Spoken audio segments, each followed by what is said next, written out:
વડોદરા જિલ્લામાં કાયદો અને વ્યવસ્થા જાળવવા પાદરા પોલીસ દ્વારા સતત કડક કામગીરી હાથ ધરવામાં આવી રહી છે। તે દરમિયાન પાદરા પોલીસ મથકના પીઆઈ વિજય ચારણના માર્ગદર્શન હેઠળ સર્વેલન્સ સ્ક્વોડની ટીમને મોટી સફળતા મળી છે।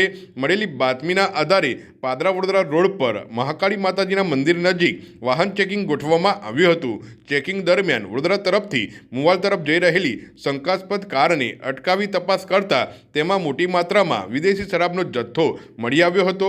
પોલીસે કારમાંથી કુલ 22 પેટી વિદેશી શરાબ ઝડપી પાડી હતી। અંદાજે 6 લાખ રૂપિયા કરતાં વધુ કિંમતનો દારૂ તથા કાર સહિત મુદ્દામાલ જપ્ત કરવામાં આવ્યો છે। આ મામલે મુવાલ ગામના યતીન ચૌહાણની ધરપકડ કરવામાં આવી છે। પ્રાથમિક તપાસમાં શરાબનો જથ્થો ગેરકાયદેસર રીતે લઈ જવાઈ રહ્યો હોવાની માહિતી મળી છે। પાદરા પોલીસ દ્વારા આરોપી સામે પ્રોહિબિશન એક્ટ હેઠળ ગુનો નોંધી વધુ તપાસ હાથ ધરવામાં આવી છે।